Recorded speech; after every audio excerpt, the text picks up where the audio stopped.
Hello, this is Dr. Tez. Welcome to my YouTube channel. Today I'm talking about something super common, arthritis. If you are like most people, you're either living with arthritis or you know at least one person who has arthritis. I have an 84-year-old mother who is living with arthritis, so I can relate. Let's talk about this. Before we go further, I'd like to invite you to subscribe to my YouTube channel if you haven't done so already. I would appreciate that a lot. Thank you. So let's go. When you hear health professionals talking about ITs or using fanciful words like that, we're basically saying inflammation of that part of the body. So arthritis is simply inflammation of the joint.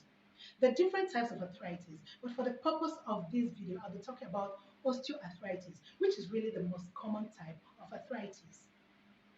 What is a joint? A joint is that place in the body where two or more bones meet. There are over 350 joints in the body, and any one of these sites could be a place where arthritis occurs. From small bones like those in the fingers to large bones like those in the shoulders or your knee joints or your hip joints. Any one of these joints can have or can be arthritic. Now, the interesting thing at the joint is that the bones do not get in contact with each other. That's the ideal situation. And why is that? Because there's a tissue, a soft, malleable white tissue that covers the ends of the bones. It's called cartilage. Think of biscuit bones, that tissue that we love to crunch when we're eating chicken thigh. The human also has the equivalent of the biscuit bone in the bodies. And so at the edge of each bone is that cartilage, and it provides a pad that allows the bones to move against each other seamlessly, effortlessly, and painlessly. In some situations, however, that cartilage wears out, it degenerates, it tears off, it breaks down, allowing the bones to crunch against each other. And it is the crunching or the movement of the bones against each other that gives rise to the symptoms that we call arthritis. Now, the question in your mind is, why does the cartilage break down? Well, many reasons. One of them is the normal wear and tear of life. The very fact that you are living from day to day, exposed to toxins, exposed to free radicals, exposed to all sorts of things, the normal working of your body, the normal processes that your body goes through could lead to wear and tear, just like a car that you drive. And so, your ability to protect your body, to take care of your body, also impacts a lot on what happens to your joints in later life. So, normal wear and tear of life could be a reason. Then there's aging. As we grow older, there's degeneration, the degenerative processes that occur in the body.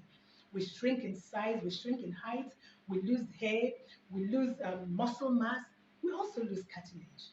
So this aging process is also part of the things that could cause arthritis. Excess weight. If you are overweight or obese, the chances of developing arthritis are also higher. If you're a woman, hormonal factors, postmenopausal factors, you would find that arthritis seems to be more severe in older women than in older men. Of course, both men and women have arthritis. Even children could have arthritis, but there seems to be a tendency for older women to have more severe forms of arthritis. Trauma. If you have traumatized, if you had an accident, or if you've injured the joints, maybe in impactful exercises or excessively impactful activities, you could traumatize those joints, and over time, this could lead to symptoms of arthritis. So there you are, some of the reasons why this happens. And in some cases, you really can't find out why this is happening. So how do you know that you have arthritis? I did say that arthritis could occur in any of the hundreds of joints that we have in the body. It usually could start like with stiffness. So you feel like you wake up in the morning and you feel that the finger is stiff, or your knee is stiff, or pain. So stiffness, there could be pain Again, we've talked about the joints crunching or rubbing against each other. That could lead to a lot of pain. There could be swelling of that joint. That is a sign. There could be warmness or hotness or reddishness around that joint. Of course, there could be limitation of movement. If you're unable to move that joint and give it the full range of movement that it is capable of, then something is wrong. So my shoulder joint can basically do this and move in 360 degrees, so to say.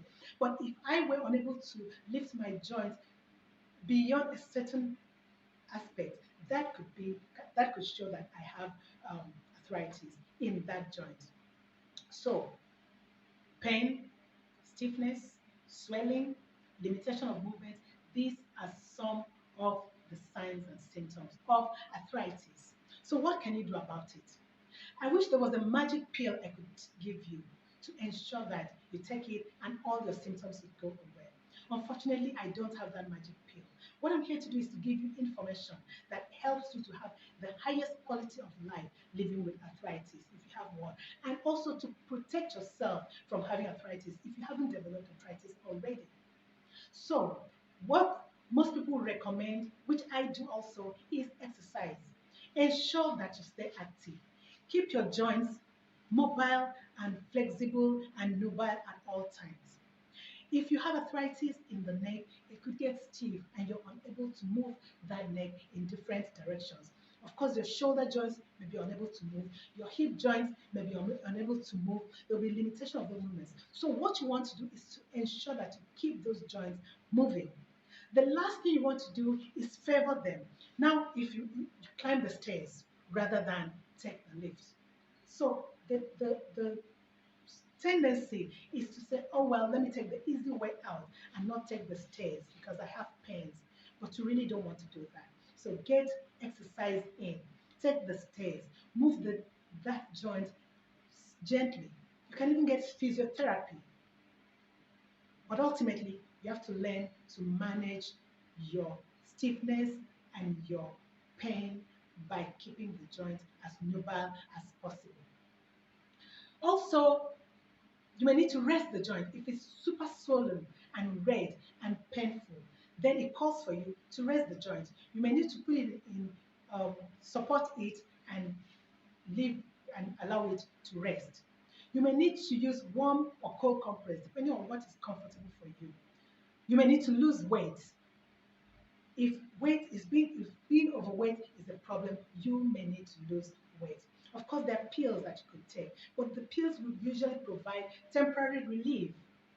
I'm sure you probably have seen that. You take the medication, the pain goes down, the swelling goes down, but it ultimately comes up. So a lot of people are finding that complementary therapy helps, herbal therapy helps, massages and healthy living, changing your lifestyle is really what supports you to um, go through this process. So there you are. And of course, you can do surgery. There's surgery, you can replace that joint if it is completely out of function. And then there's assistive devices, wheelchair, a cane, a walker. These are some of the things that you can bring in to help you improve your quality of life. The essence of managing arthritis is to ensure that you are mobile, that you're having as inclusive a life as possible, that you are not sidelined, you're not sitting in one place, but you're able to do as much of your daily life as you possibly can. I hope this helps.